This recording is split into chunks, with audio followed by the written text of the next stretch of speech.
Assalamualaikum warahmatullahi wabarakatuh. Halo pemirsa dan penonton yang berbahagia. Di sini kita dari tim SDN 1 Nologaten akan menayangkan penerapan dari P5 atau kita kenal sebagai proyek penguatan profil pelajar Pancasila yang merupakan penerapan dari kurikulum Merdeka yang akan kita terapkan dalam SD. Adapun beberapa karakter dari profil pelajar Pancasila sendiri sebenarnya ada 6. Namun kita mengambil bagian dari 6 karakter tadi dengan tema kearifan lokal, yaitu dengan judul Si Kuning Pembawa Berkah. Pemilihan judul ini kita sesuaikan dengan penerapan kurikulum Merdeka, di mana pembelajarannya berguna untuk memikirkan solusi terhadap permasalahan yang ada di sekitar, sekaligus pembelajaran yang bisa memberikan contoh alternatif praktek baik dalam kehidupan sehari-hari, yang nantinya bisa menginspirasi peserta didik ataupun pembaca untuk memberikan kontribusi dan dampak bagi lingkungan sekitarnya. Sehingga pada akhirnya atau goal dari penerapan P5 di sekolah kami adalah agar para siswa itu bangkit minatnya untuk bertani dan berkebun tanaman kunyit dengan metode urban farming. Mengenai latar belakang kita memilih metode ini dengan tema kearifan lokal si kunyit pembawa berkah adalah melihat kenyataan bahwa di SD kita sendiri itu terletak di pusat kota, di mana di bagian kota itu masalah pertamanya adalah mengenai lahan. Lahan yang ada di kota itu sulit kita dapatkan, apalagi di sekolah kami. Nah, terutama lahan yang berkaitan dengan pertanian ataupun perkebunan. Sehingga ketika kita bertani, kita harus menggunakan polybag ataupun barang-barang bekas lain yang tidak terpakai yang bisa kita gunakan untuk kita jadikan pot-pot untuk digunakan bertanam. Dengan urban farming ini, kita bisa mengatasi masalah yang kita hadapi, terutama di sekolah kami, dengan cara bercocok tanam secara mandiri di wilayah perkotaan. Dan kegiatan ini bisa dilakukan meskipun dengan lahan yang terbatas, seperti kita bisa memanfaatkan pekarangan rumah apabila kita di rumah. Apabila di sekolah, kita bisa memanfaatkan halaman sekolah yang dimiliki. Adapun tanaman yang bisa kita terapkan dengan cara urban farming ialah tanaman-tanaman yang biasanya sering kita konsumsi, seperti sayuran, kemudian buah-buahan, umbi-umbian, atau tanaman obat, bahkan rempah-rempah yang biasa kita gunakan sebagai bahan makanan atau bahan penyedap rasa untuk memasak. Jika kita melihat wilayah Ponorogo sendiri, sebenarnya memiliki potensi untuk meningkatkan sumber daya alam mengenai jenis tanaman biofarma. Salah satu jenis tanaman biofarma yang ada di Ponorogo adalah tanaman kunyit, yang mana konon kabarnya kualitas kunyit Ponorogo adalah kualitas kunyit yang terbaik di dunia. Berkaca dari beberapa penjelasan di depan tadi yang sudah kami sebutkan, adapun tujuan kami menyusun karya P5 ini dengan dalam bentuk suatu karya adalah yang pertama, kami ingin memberikan kebiasaan bertani dan berkebun kunyit kepada anak-anak walaupun dengan lahan yang terbatas. Yang kedua, kita memiliki tujuan untuk meningkatkan produksi kunyit yang ada di Kabupaten Ponorogo. Hal ini agar membantu memenuhi permintaan dalam negeri maupun luar negeri mengenai kebutuhan kunyit sendiri. Karya best practice yang kami buat merupakan karya tulis dengan model pointer. Karya tulis ini kami terapkan di SDN 1 Nologaten mulai dari fase A sampai dengan fase C. Adapun hasil yang akan diperoleh adalah siswa bisa melaksanakan program praktek ini dengan baik dengan cara menanam dan bertani di rumah mereka masing-masing dengan menerapkan metode urban farming. Untuk selanjutnya, marilah kita simak bersama beberapa rangkaian dari cuplikan atau film pendek penerapan P5 di sekolah kami di SDN 1 Nologaten. Mari kita saksikan. Halo para pemirsa dan penonton yang berbahagia. Dalam video ini disampaikan pengenalan mengenai kunyit terhadap siswa-siswi dari kelas 1 hingga kelas 2 atau dalam fase A. Penyampaian materi ini disampaikan oleh Ibu Happy Dian Fitriana selaku wali kelas dari kelas 1 sendiri.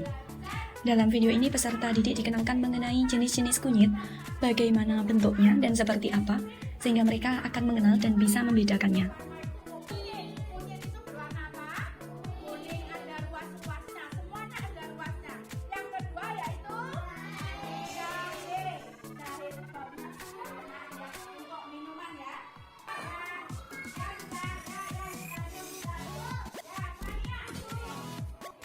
Para pemirsa, pada proses pembelajaran ini, para siswa diperkenankan untuk maju beberapa kelompok untuk mengamati secara langsung bagaimana bentuk dari kunyit, jahe, lengkuas, dan sejenisnya. Di akhir pembelajaran, selesai Bu Happy menyampaikan pengenalan mengenai kunyit, hingga memegang dan merasakan secara langsung bagaimana aroma dari masing-masing kunyit, lengkuas, jahe, hingga temulawak. Anak-anak diajak untuk menyanyi mengenai lagu kunyit sendiri sebagai penutup dari pembelajaran dan kesan yang sudah mereka pelajari hari ini di sekolah.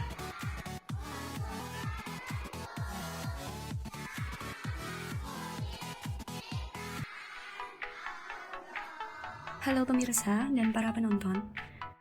Setelah di kelas 1, kita belajar pengenalan kunyit bersama anak-anak. Kita mengenal bagaimana kunyit, kemudian aromanya. Di kelas 2 nanti akan kita sampaikan kepada anak-anak, akan kita kenalkan, akan kita beritahu kepada mereka mengenai manfaat dari tanaman kunyit itu sendiri. Sudah kita tahu bersama bahwa manfaat kunyit itu sangat beragam. Dia sangat memiliki banyak manfaat dan kegunaan dalam kehidupan kita sehari-hari. Misalnya, manfaat pokoknya adalah sebagai pewarna makanan alami, kemudian sebagai bumbu masakan, bisa meredakan peradangan tenggorokan hingga peradangan usus, kemudian mengobati mah, mengatasi perut kembung, rasa mual, meredakan nyeri haid.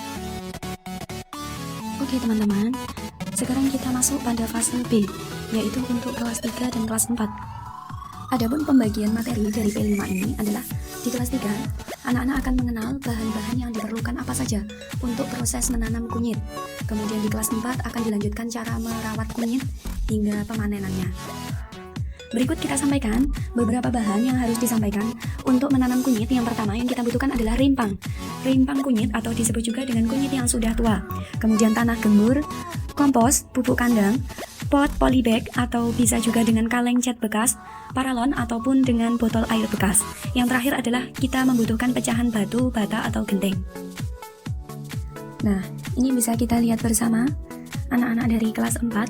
Mereka melakukan praktek menanam tanaman kunyit.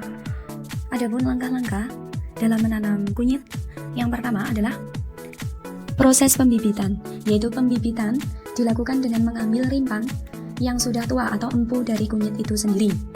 Kemudian rimpang yang sudah tua tadi tentunya dengan kualitas yang bagus yang akan kita jadikan bibit, sehingga dengan kualitas yang bagus tadi ia akan lebih cepat untuk mengeluarkan tunas. Cara yang kedua setelah kita melakukan pembibitan adalah kita mengolah tanah. Pengolahan tanah dilakukan dengan mencampur 3 bahan. 3 bahan tadi terdiri dari tanah gembur, pupuk kompos, dan pupuk kandang. Dengan perbandingan dalam pencampurannya adalah tanah gembur perbandingannya 2, pupuk kompos 1, dan pupuk kandangnya 1. Dengan perbandingan 2:1:1. Cara ketiga, masukkan pecahan batu bata atau pecahan genteng ke dalam pot atau polybag yang sudah disiapkan. Adapun tujuan pemasukan batu bata ini adalah untuk mencegah media tanam yang akan kita masukkan itu tidak terbawa air ketika kita melakukan penyiraman. Langkah keempat, setelah batu bata atau pecahan genteng dimasukkan adalah masukkan tanah yang sudah kita campur ke dalam pot setinggi 30 cm. Dalam memasukkannya, masukkan secara merata, tidak terlalu tinggi dan juga tidak terlalu padat, jadi dengan ukuran yang sedang. Langkah terakhir, setelah semuanya dimasukkan, adalah masukkan tunas atau bibit yang sudah disemai dan sudah muncul tunasnya ke dalam pot yang sudah diberi tanah dengan membuat lubang kurang lebih dengan kedalaman 8 cm. Setelah buat lubang, masukkan 1 bibit tunas kunyit ke dalam masing-masing lubang yang sudah disiapkan. Setelah kunyit dimasukkan, tutup kembali lubang dengan campuran tanah yang terdiri dari tanah gembur, kompos, dan pupuk kandang. Sudah menjadi pemahaman bersama ya, bahwa ketika kita menanam, ada beberapa hal yang harus kita lakukan agar tanaman yang kita tanam dapat menghasilkan hasil yang maksimal, yaitu dengan membutuhkan perawatan. Perawatan dalam menanam kunyit kita lakukan agar tanaman kunyit ini bisa terhindar dari hama atau penyakit. Kita sampaikan sedikit mengenai masa panen kunyit. Adapun masa panen ideal untuk kunyit adalah setelah kunyit berusia 8 bulan, terhitung dari masa tanamnya. Mengapa kita juga memerlukan perhatian mengenai masa tanam yang ideal? Tujuannya adalah agar tanaman kunyit yang kita panen itu hasilnya tidak kusut. Tanaman kunyit itu sehat dan juga tidak membusuk, tidak cepat membusuk.